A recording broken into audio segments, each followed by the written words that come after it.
Hello again, everyone. Thank you so much for taking the time to attend our session on AutoSimply manufacturing and wholesale distribution. It's nice that you get to watch these things from the comfort of your home, your office, or possibly your home office, depending on what your situation is currently like. And I hope that you've enjoyed the session so far, being able to access so much content in such a short space of time. So today, talking about AutoSimply manufacturing, I wanted to highlight a couple of things right off the bat that differentiate the AutoSimply manufacturing solution from other manufacturing solutions that are available for Sage 300.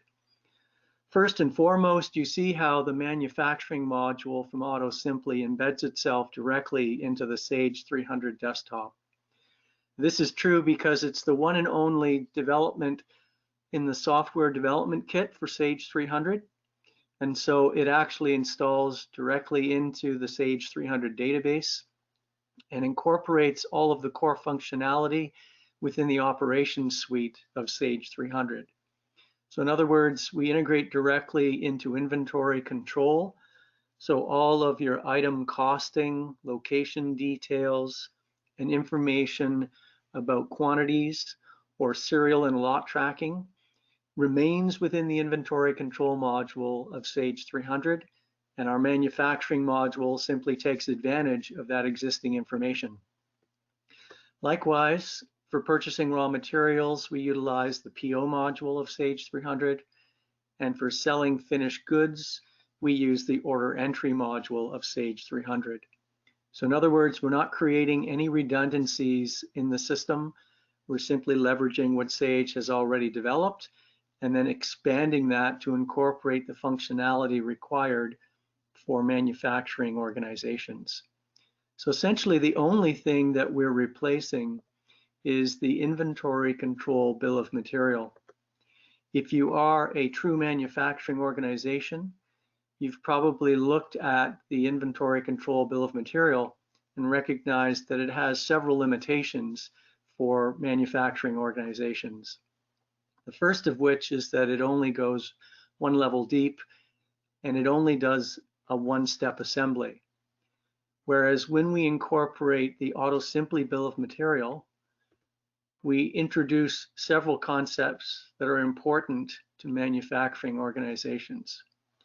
So we'll start by looking at the AutoSimply bill of material, and we'll work our way through a number of examples, and we'll also incorporate some of the other application modules within the AutoSimply manufacturing suite.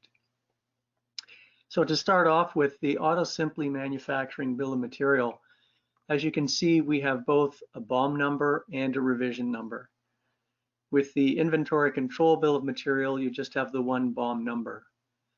By incorporating revision numbers, we're allowing you to develop derivatives of a base bill of material that you can produce the same item with different parts or components, or slightly different derivatives of the same item. So maybe a different color or a different size or style.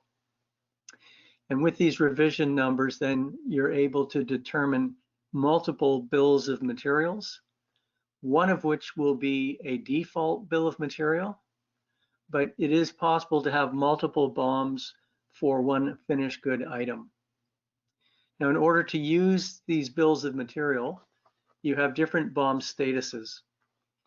When you first start creating the bill of material, you have an under development status.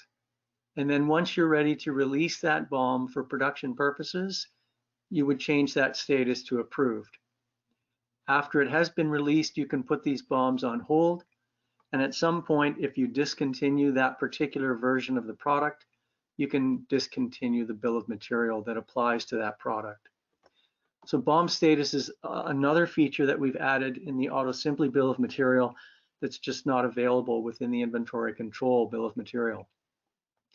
We also use the concept of effective dates and discontinued dates.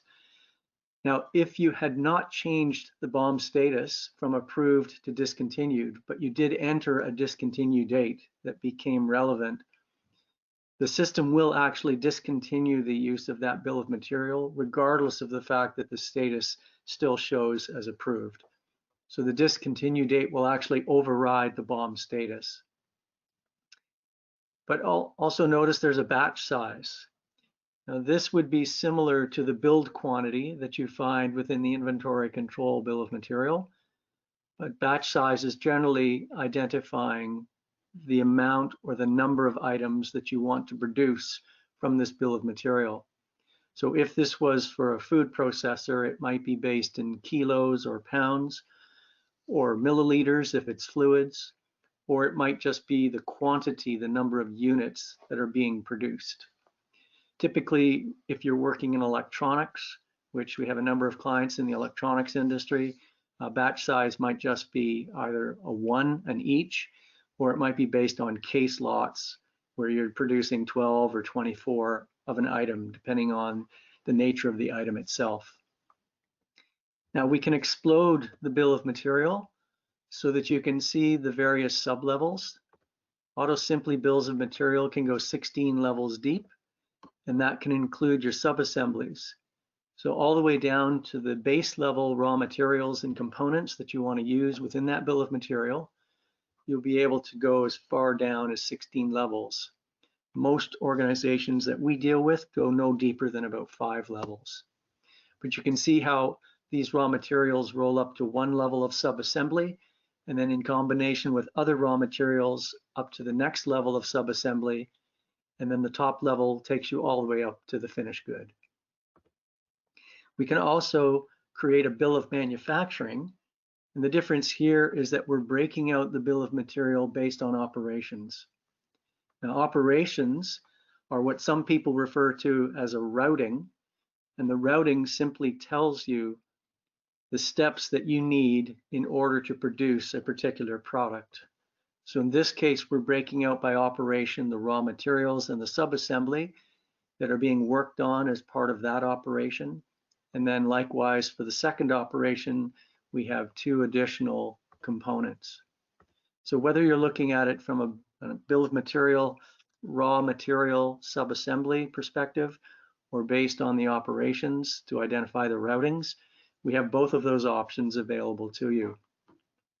Now, in terms of those operations, we add some additional detail in order to identify not only where these items are being worked on based on the work center, but also some additional information about setup time, run time, cleanup time, wait time, and the unit of measure. So with these setup times, run times, these are generally standards that are based on time series studies. If you've been in an environment where manufacturing companies are trying to identify best practices, and they use these standards of a way of measuring variances within manufacturing processes to determine how efficient those processes are. Now, within the manufacturing suite, in addition to the manufacturing module, we have a manufacturing lot component for those organizations that would track lot numbers or serial numbers. We can also introduce the concept of production planning, which is your MRP planning, which is both for purchasing of raw materials as well as scheduling for manufacturing production. And then the fourth component of the AutoSimply manufacturing suite is what we call shop floor control. And the reason I wanted to get to shop floor control was because when we're looking at the bill of material, the setup times, the run times, the cleanup times are all indications of the amount of time you're anticipating that an item is going to be received, worked on, and released from a particular work center or workstation. And if you're interested in measuring the efficiency, in other words, how well are we doing in terms of our time to produce a particular unit of production, then you would incorporate the setup and run times within the bill of material and measure your efficiency through shop floor control. The other thing that shop floor control introduces is utilization. In addition to tracking the efficiency, you can also do an operation query, the station shop entries will measure utilization. And that will tell you how many hours within an 8-hour period are we actually doing work on the workstation. So both of those concepts are incorporated within the bill of material through the setup and run times, as well as wait times and downtime. And that will help you determine, if you use shop floor control, your efficiency and your utilization. But within the operations, we also have what we call resources. Resources are your non-inventory costs, such as labor, overhead, and subcontract costing. And notice that when I click on the second operation, the resources may change. And that's because for each operation, we can apply a different set of resources or non-inventory costs. And those are items that you can set up a fixed cost for, or you can specify that they vary with production. The next tab is the Components tab. The Components tab allows you to get a breakdown of your subassemblies, as well as the basic raw materials that you're going to be issuing from inventory to the shop floor in order to produce the finished good item. Now, these also are tied to operations, and they can either be a variable or fixed component cost as part of your production process. The quantity will determine the standard quantity that needs to be used to produce the item that you're building.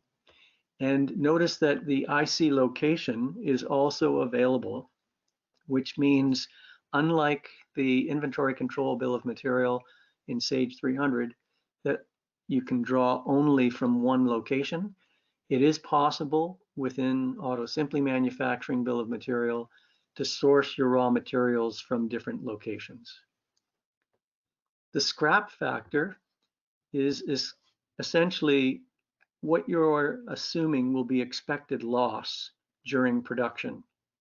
So this helps you avoid shortages by being able to define an expected loss during the production process for each individual component that's part of the bill of material. So for example, if we expected a 10% scrap factor, then rather than issuing 10 as a quantity for this particular item, the system will automatically increase that by 10%, anticipating the 10% loss during production. So it's similar to a yield percentage, but it's actually more effective because you're anticipating the expected loss before it happens. And this again would be based on your own experience after you've used the system for a while, or if you're familiar with your production process to the extent that you can anticipate these losses in advance, then you can use the scrap factor to ensure that you're not going to incur any shortages on the floor, which could have an impact on your production times. In addition, we have start and end dates for each of these processes, and then the unit costs are typically standard costs. So we would recommend, if possible, that you try to use standard costs within AutoSimply manufacturing if you can. But if that's not possible, then it is possible to use an average cost if you're not using any type of standard cost in the system. So those are the components. Moving to the versions tab within the bill of material, this is designed to measure any changes or updates based on what we call engineering change orders, ECO. And the intent here is that you can integrate the AutoSimply bill of material with a CAD system, an AutoCAD system, which some people call PDM, or Product Development Management, or also PLM, Product Lifecycle Management. And what we do is, if you're going to use those external systems, because AutoSimply doesn't have those capabilities built in, this gives you the ability to track any changes and document those changes with an ECO date, and then put in an authored by, an approved by, and also attach a source document. So you can browse and attach one document that will be stored with the bill of material. And if you need more documentation, then you might look at the ORCID document management link solution, where you could store multiple documents linked into the versions page of the bill of material. But ideally, if you're going to be using an AutoCAD system and it generates a bill of material for you, then we do support an import from the CAD system into AutoSimply so that you can integrate the information coming from your PDM, PLM, or AutoCAD system into AutoSimply. The next page is just simply an instructions page where you can give additional details about the production process. The co-product page is identifying scrap, so any leftover items that you want to track after the production process is completed. Now here, you can either just identify the item at zero cost and put it back into an inventory for tracking purposes. And then if you were able to sell it off as bulk items, you would be making 100% margin on that scrap item. But you can also assign a cost where the system will take a proportional amount of the cost of production and apply that back to the co-product if you want to apply a cost to any scrap that's left over after the production process is finished. Otherwise, we would recommend fully costing the finished good product and just tracking the co-product at zero cost within inventory control. And then of course, optional fields are available so that you can add additional data elements into the bill of material as needed. So once you've got the bill of material set up, and I will make a quick note here that we can incorporate substitute items. So for every raw material that you apply to a specific bill of material, you can incorporate substitute items, and you can change those on the fly. So as you produce manufacturing orders and you don't have sufficient stock of one particular component, but you do have a substitute item identified, you would be able to swap out the one raw material for a substitute item, and that way avoid any type of lag in your production process. Now, the item standard cost maintenance, I mentioned that we do recommend standard cost if that's at all possible. And I'll just pick up a finished good item here. So these standard costs would be something that you would have to set up in the system based on your experience. And it supports a breakdown of costs on this item cost maintenance screen. So as you can see, we can set up a standard cost for materials, packaging, setup, labor costs, overhead, subcontract, and tool costs. Tools are things that get consumed within the production process. So if you're a tool and die maker, the mold might be something that you cost as a tool within the production process. So this is designed to help you get a breakdown of your standard costs. And then there's a BOM cost rollup that will update all of the standard costs for all of your different components or for all of your assembled items. Now, once we've got the bill of material, we move over to the manufacturing order entry. And there's several things that I want to mention here. AutoSimply Manufacturing supports three basic production methods. The first one is a standard MO entry where we do an issuance. So we create the MO as the first step. We issue raw materials to the floor. We might have material returns. So the issuance would be step 2, the returns would be step 3. And then once we have a finished good, we receive that finished good back into inventory. That would be step 4. And then we do our manufacturing closeout. At that point, if you're using standard costs, then the system will update the standard cost for actual and calculate your production variances. But up to that point in time, the system is only tracking standard costs if you're using standard cost, or average cost if you're using average cost.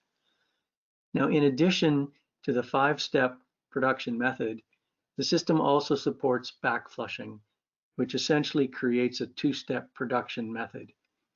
This is ideal for those manufacturing organizations that have a short runtime. So let's say less than a day from start of production to completion of the finished good item. And essentially a backflush just combines the issuance and receipt process all in one step. Now you can still modify what you issue and receive back if you want to override the information from the bill of material, but backflushing is a more efficient way to update the information, typically run towards the end of the day when you've got a 1-day duration on your production process. The third method that we have within the system is called Kanban. Kanban is a one-step process. So this is used primarily for replenishment purposes where you want to restock items or you're working with just-in-time inventory where things are coming into the warehouse and being added to the production process and completed all at the same time. So with Kanban, as I mentioned, it's a one-step process. This also will allow for variance, but essentially we're just tracking input and output through the production process to make it much more efficient for you. Now notice as well that if you're in a make-to-order environment, because typically AutoSimply is used in both make-to-stock as well as make-to-order environments, you can create your manufacturing orders off of a sales order within order entry. The only other thing I want to talk about here before I move along to production is the fact that we can link the manufacturing process to what we call batch orders. So if we do a batch process, which is the batch MOs, the batch MO entries are designed to produce multiple finished goods off one production run. So the standard MO entry will produce one finished good, but a batch MO allows you to define multiple finished goods off the same production process. So a good example of that might be in the fluid industry or the drink industry where you're producing the same finished good liquid or drink, but you sell it in different size bottles. So within the same production run, you might have a 500 ml bottle, a 1 liter, and then a 2 liter bottle.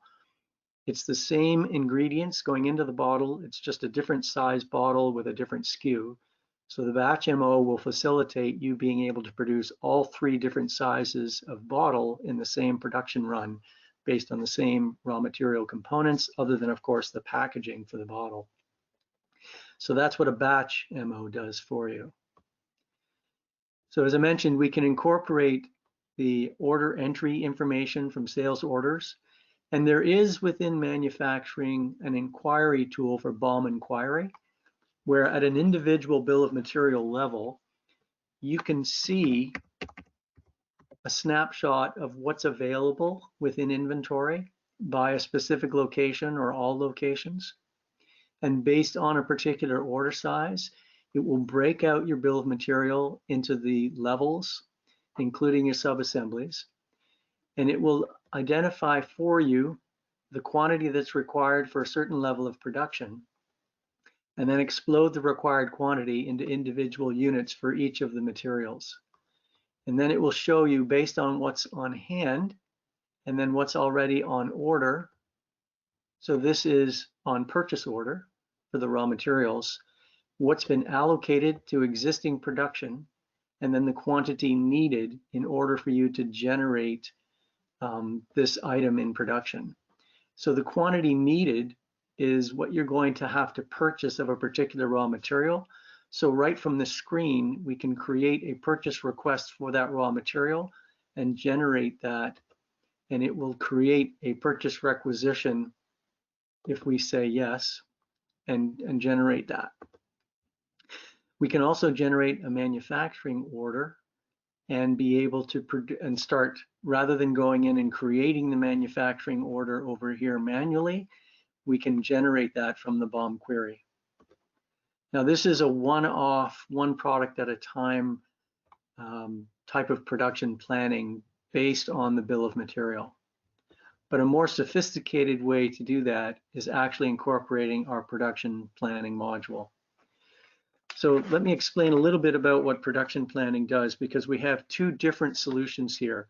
Production planning incorporates both MRP, material requirements planning, as well as MPS, or material production schedule. So we're handling both the raw material purchasing as well as the finished good manufacturing scheduling. But we have another solution called trade MRP.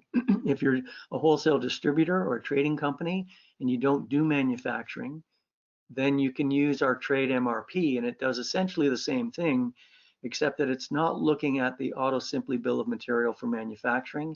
It only looks at the inventory control bill of material, and it's designed primarily for managing your purchasing of raw materials to make sure you don't have any stockouts. So when we look at the bill of material here, and we want to do a planning run, as I mentioned, it will incorporate the manufacturing orders from AutoSimply Manufacturing and the bill of material that makes up those manufacturing orders.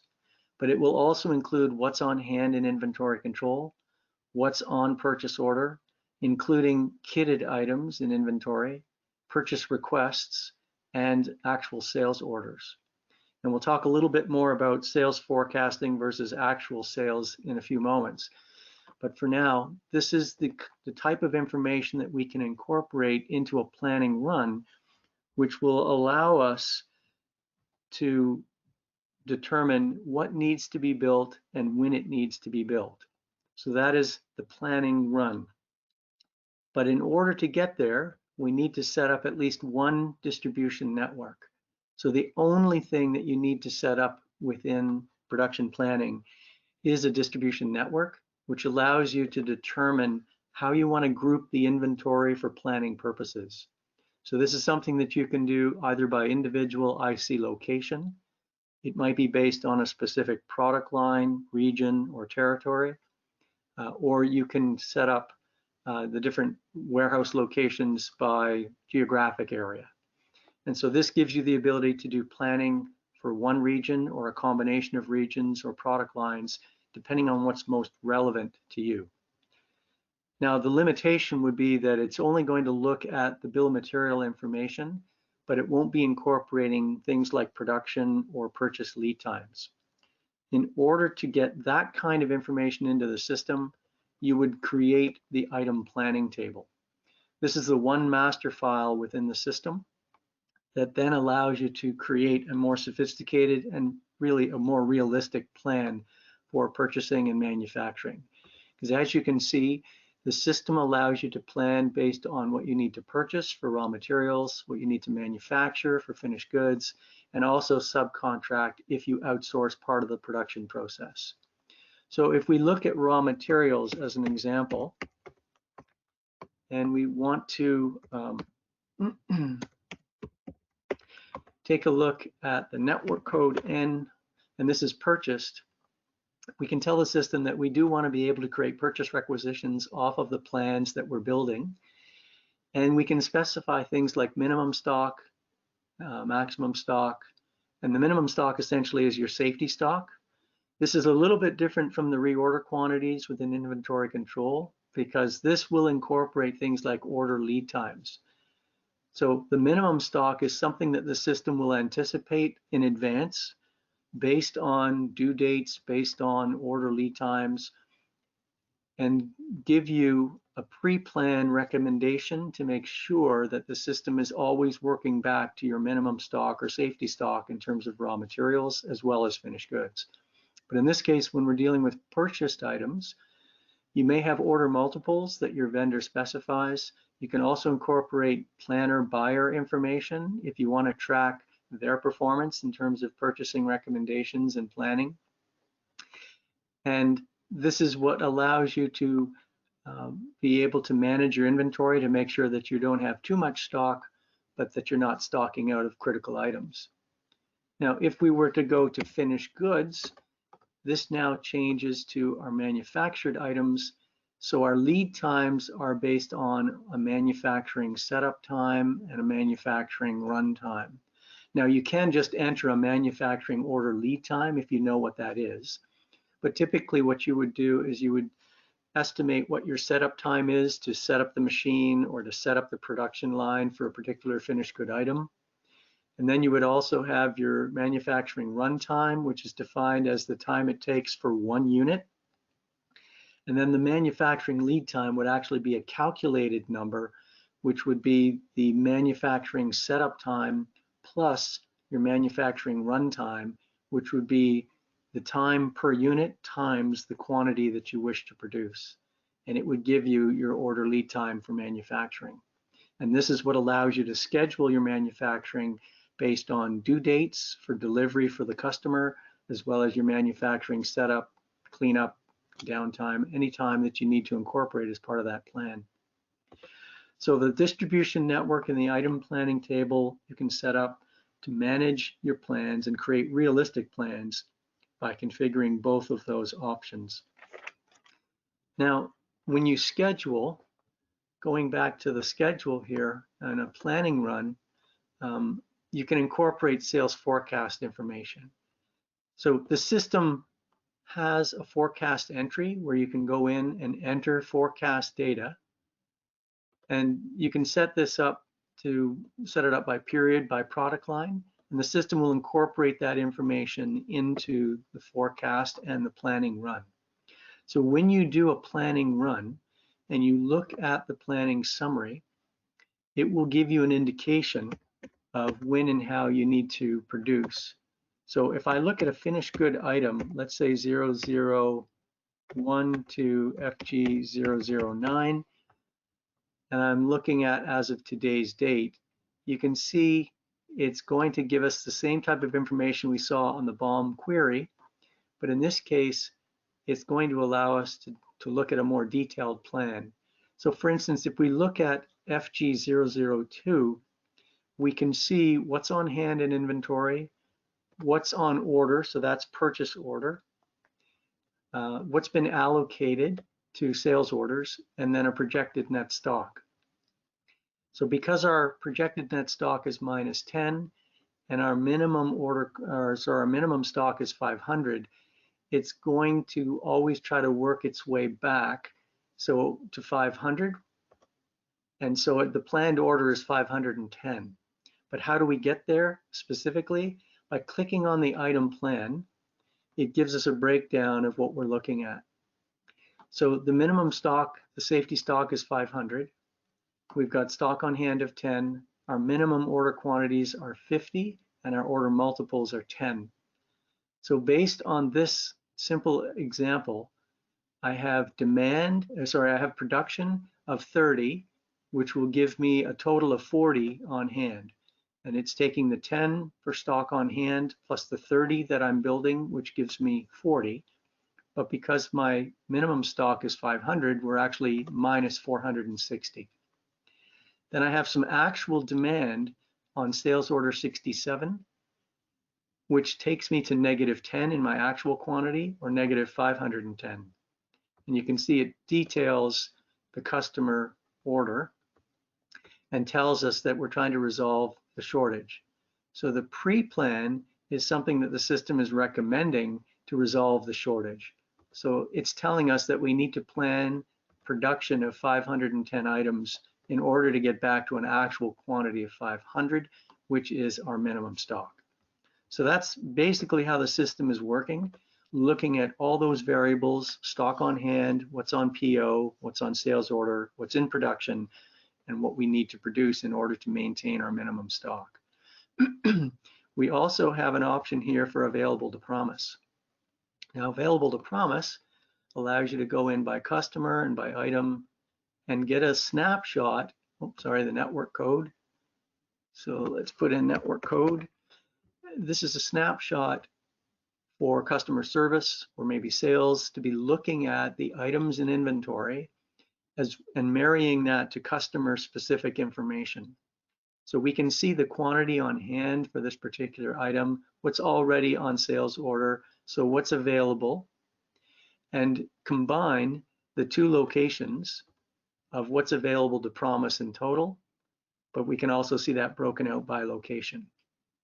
And then it incorporates some customer information about what their current outstanding receivables balance is versus their credit limit and what their remaining credit is. So this gives us a summary of this information so we can tell if a customer calls, what do we have available to promise? And then it will also go back and look at, by period, the demand and planned orders, and then customer history for any details about what they've purchased recently. and you'll get an idea of the orders and shipments that they've done recently. So that's just another nice feature we've built into the production planning module for you. So let's actually put this all together now. We've got the bill of material, manufacturing orders with production planning and shop floor control. So in the remaining minutes that we have here as part of the presentation, what I'd like to do is actually enter a sales order.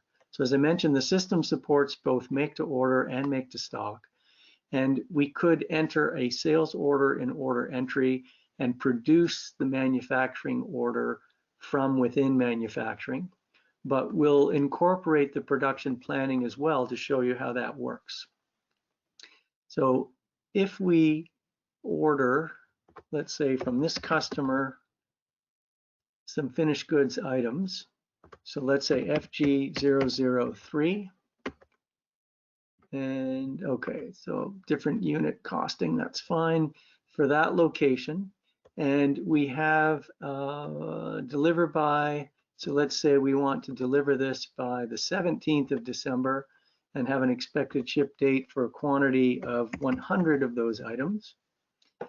And then we're going to do the same item. And this time we're going to say that this is an order that's going into January. So let's say we need that by the 13th of January, and the expected ship date for that will be January the 11th, 2 days before, because it takes 2 days to ship. Now in this case, if the deliver by is December 17th, let's say we want to ship that by the 14th because we need an extra day during the Christmas rush. And in this case, we'll order 250. So we put this into the system and it will generate a sales order for us, order 73. So now, if we look at how this is impacting manufacturing, as I mentioned, we could come in here and we could create the MO from order entry. So we could say this is a new order and it's as of today's date, and the SO number is 73, which is the last one that we just produced today. And we could come in and say, you know, regardless of the customer that it is, grab those details and say we want to create the next available manufacturing order, which is 21, and just create the MO.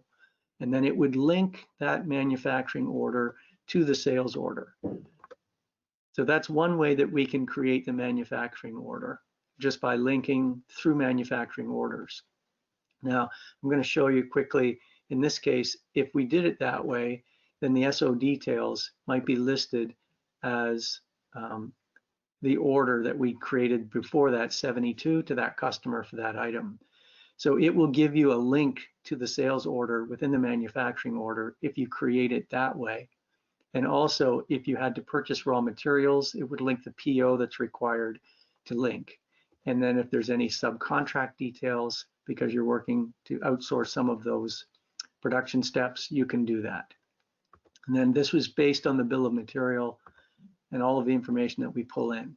Now, when we create these manufacturing orders, you can actually modify the operations, you can modify the quantities. All of this is editable so that you can customize the manufacturing order to a specific sales order or modify it just because you want to modify what you're producing. But the other way to produce your manufacturing order off a sales order is to go into production planning, and you would actually generate your planning run. Now, when you do a full planning run, the system is going to look at all your bills of material, including all the information in inventory, purchase orders, sales orders, and manufacturing. You can also do a net run where it will just look at the information within the operation suite, inventory, order entry, purchase orders, and either the IC BOM if you're a trading company or the manufacturing BOM if you're doing manufacturing. And what this does is it incorporates the new sales order that we just entered, and it will also look at the information within the system. So when we do a planning inquiry summary, for network N1, and we'll look at our finished goods. We will now see here that I've got some information where the quantity on hand is gone negative. My on order quantity is 40, and I've got an allocated quantity of 625 and projected net stock. Okay. So if we click into the item plan, we will see that the sales order has been incorporated, and it's always working back to our minimum stock of 500. And it's identified that there's a planned order for today. Now, remember that we had put in the document date of December the 11th, which was our expected ship date, and it's incorporating a due date of the shipment date was December the 14th for delivery on the 17th. And because there's a 3-day lead time that's been calculated for that order, it's calculating it backwards 3 days and saying, if we're going to get these things shipped on the 14th, we need to produce them on the 11th.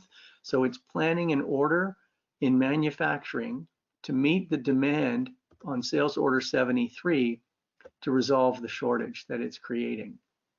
Now, there were 2 lines on that sales order. Remember, we had a second line for an order of 250. And in this case, it's 5 days prior. Now, why the difference? In this case, it was 3 days. In this case, it was 5 days. And that's because it's going over a weekend. When we set up the system for planning purposes, we can tell it to skip over weekends because we're not working on a Saturday, Sunday. So if that's the case, the difference between the document date, the manufacturing order date, and the date that the item is due is 5 days because there's a 2-day weekend in between. And then it's going to consume what we produce on those days and make sure that we don't have a problem with production. So that's one way that we incorporate sales order actual demand into the system when we're doing our planning. Now, if we wanted to do a forecast entry, and let's say we want to create a new forecast for 2020. So this is sales forecast 2020, and we'll say forward backward consumption is 30 days. So that means it's going to look at 30 days behind and 30 days ahead from the forecast data that I'm putting in. So essentially what this does is it looks at any actual orders coming in, and if you have a forecasted demand of a certain amount, it will decrease the forecast by the actual demand coming in on sales orders. So in this case, let's say for December, FG003, location 1, let's say we need a quantity of 1,000. We're anticipating orders for 1,000 of those items. And then for January 2021, same item, location 1, let's say 2,000 at the beginning of the year, and we will add that and save. So now we've added some forecast data, and we want to redo our planning run.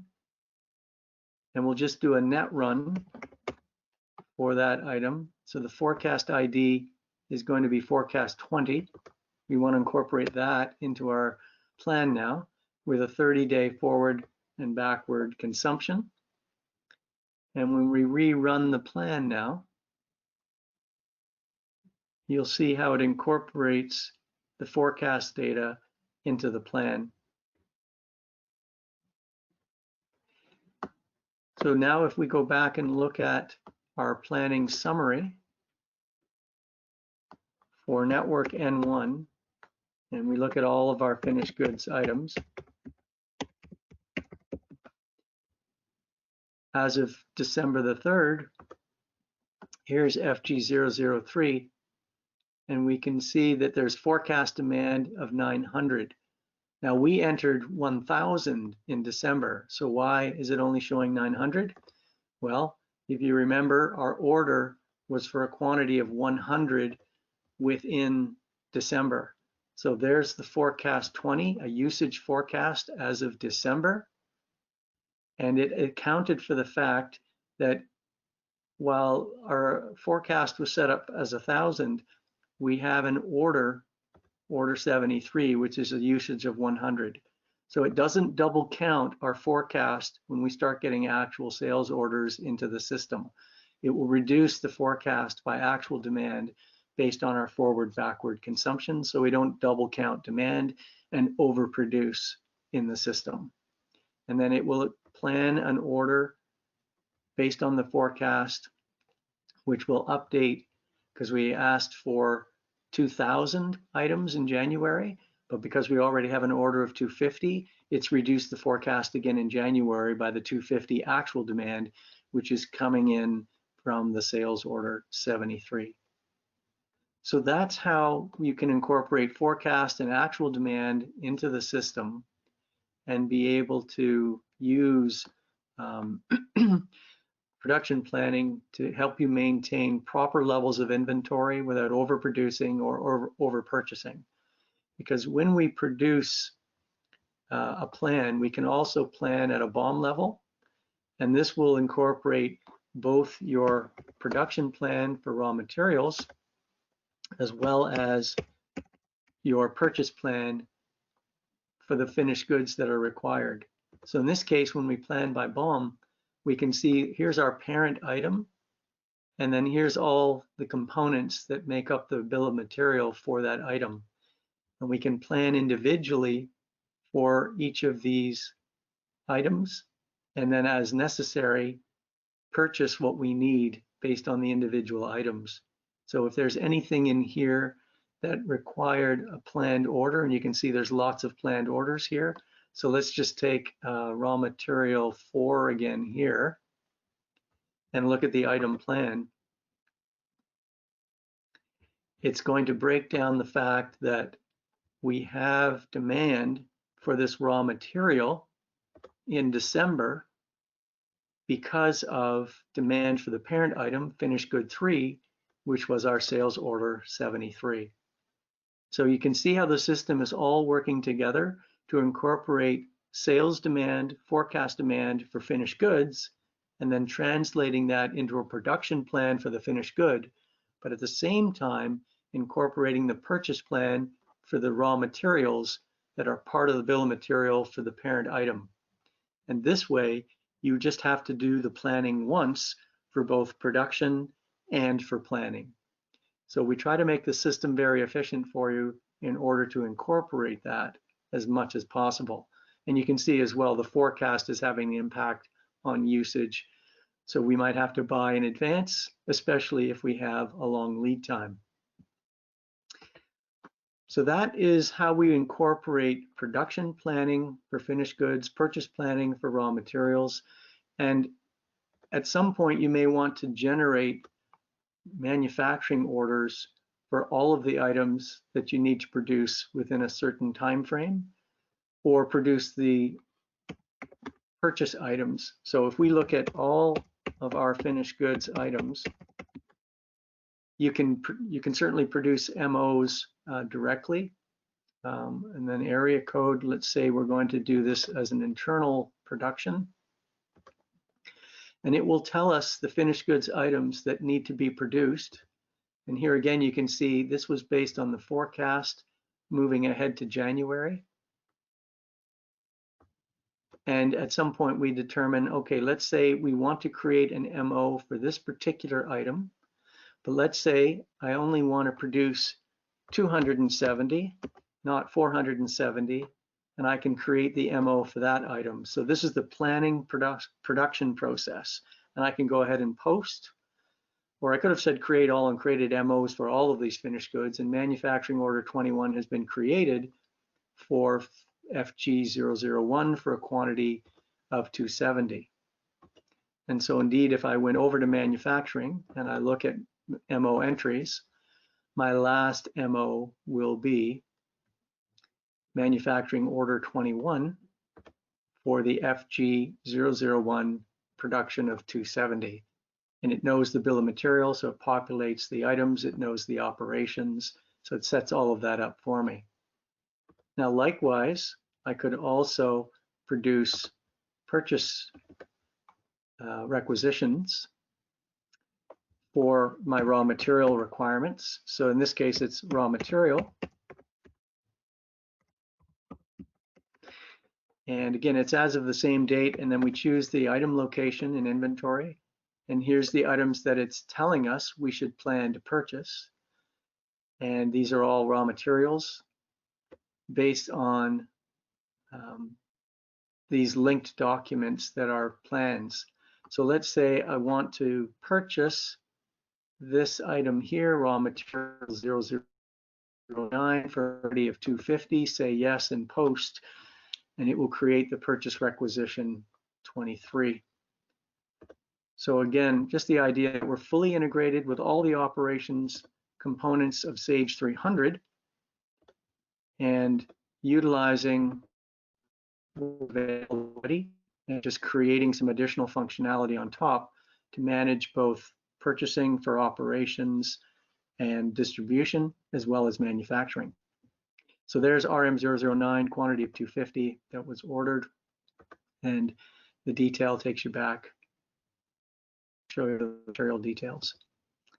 So that is the end of our presentation for today. We've covered the AutoSimply manufacturing. We just touched on lot. We didn't show using lot, but because it tracks lots, there's lot traceability for food businesses or other companies that need to track lots. We incorporated production planning, and we just touched briefly on shop floor control, but essentially the inquiries that we talked about for tracking efficiency was the ability to identify by operation how efficient we are at producing goods based on the time that those goods were at each workstation. So we look at a measure of efficiency to see how much are we producing in how much time based on our standards. And then the station shop entry, which was a measure of utilization, where we look at a particular station code and we say how many hours within a particular day did we actually utilize this machine. In other words, was there a lot of downtime, and what impact is that having? So we have setup time, direct run time, and downtime recorded on the day. Okay, and I'll stop there and open the floor for any questions, Haley. Wonderful. We did have a question come in about Sage Inventory Advisor, but it was asking about a specific module. I've just asked that attendee to let me know which module you were referring to, and we'll definitely ask that question, but we do have some more. One of them says, I heard you say that AutoSimply manufacturing can work for make-to-order and make-to-stock manufacturers. But what about the process, but what about process manufacturing companies? Okay, great question. Yeah, so in terms of processes, we can handle processes if the process is a cutting or a slicing type of process that creates a discrete product.